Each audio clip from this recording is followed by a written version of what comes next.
आता आपण बघूयात महत्त्वाच्या 25 बातम्या। बारामतीत पालखी सोहळ्यात सुप्रिया सुळे आणि सुनेत्रा पवार एकत्र। संत तुकाराम महाराजांची पालखी आज बारामतीत मुक्कामी। सुप्रिया सुळे, प्रतिभा पवार आणि सुनेत्रा पवारांची पालखी सोहळ्याला हजेरी। बारामतीत पालखी सोहळ्यात पवार कुटुंबियांचा बॅनरवर एकत्रित फोटो। शरद पवार, अजितदादा, सुनेत्रा पवारांचा एकाच बॅनरवर फोटो। राजकारणाच्या पंढरीत वारकरी भक्तांचं हार्दिक स्वागत असा बॅनरवर उल्लेख। पिंपरी चिंचवडमध्ये 20 जुलैला शरद पवार गटाचा भव्य मेळावा। पवार विधानसभा निवडणुकांसाठी कार्यकर्त्यांची बोट बांधणार। शरद पवार गटाचे पिंपरी शहराध्यक्ष तुषार कामठेंची माहिती। काँग्रेसने विधानसभेसाठी 288 मतदारसंघातील इच्छुकांचे अर्ज मागवले। इच्छुक उमेदवाराला अर्जासोबत 20,000चा पक्षनिधी जमा करावा लागणार। उमेदवारी मिळाली नाही तर हा पक्षनिधी परत मिळणार नाही।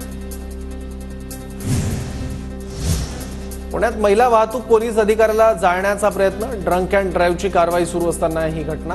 महिला पोलीस अधिकारी सुखरूप। आरोपी संजय फकीरा साळवेला 1 दिवसाची पोलीस कोठडी। राज्यातील कायदा सुव्यवस्थेचा बोजवारा उडलाय। गुन्हेगारांना कायद्याचा धाकच उरला नाही। महिला पोलीस अधिकाऱ्याला जाळण्याच्या प्रयत्नावरून सुप्रिया सुळेंची टीका। धारावीमध्ये ठाकरे गटाचे कार्यकर्ते आक्रमक। ठाकरे गटाच्या नगरसेवकावर पोलिसांनी हात उचलल्याचा आरोप। ठाकरे गटाच्या पदाधिकाऱ्यांचा धारावी पोलीस स्टेशन बाहेर कारूळ घाटाची पाहणी केल्यानंतर आमदार नितेश राणे राष्ट्रीय महामार्ग विभागाच्या अधिकाऱ्यावर संतापले। निकृष्ट काम करून महामार्ग सुरू केल्यास वाहतूक रोखणार। आमदार नितेश राणेंचा इशारा। 22 जुलै ते 12 ऑगस्ट संसदेचं अर्थसंकल्पीय अधिवेशन। 23 जुलै रोजी अर्थमंत्री अर्थसंकल्प सादर करणार। निर्मला सीतारामन सलग 7व्यांदा अर्थसंकल्प मांडणार।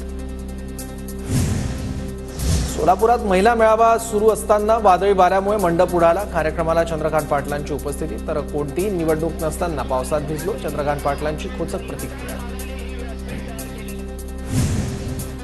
पुढच्या लोकसभा निवडणुकीत मला बारामतीचा खासदार व्हायचा आहे। अकोल्यातील सभेत महादेव जानकरांचं मोठं विधान।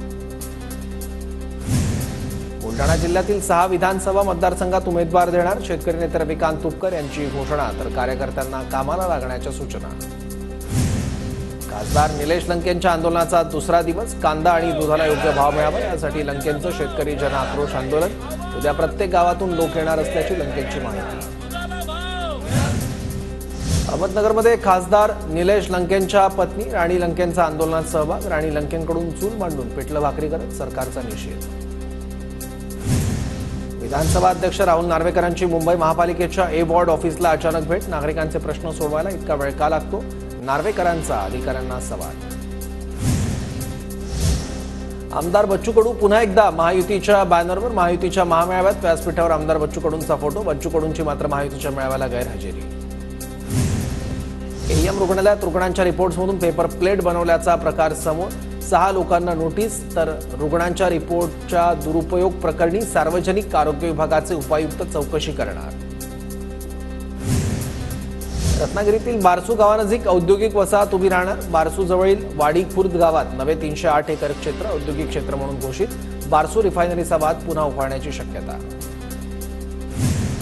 अहमदनगरच्या निवाशात दुधाच्या हमीभावासाठी सुरू असलेलं आंदोलन खासदार वागचौरेंच्या हस्ते सुटलं। इंदापुरात दत्तात्रय भरणेंच्या बॅनरनंतर जिल्हाध्यक्ष गारटकरांचे बॅनर। प्रदीप गारटकरांचे भावी आमदार म्हणून बॅनर झळकले। इंदापुरातील बॅनरबाजीवरून अजित पवार गटात फूट पडल्याची चर्चा।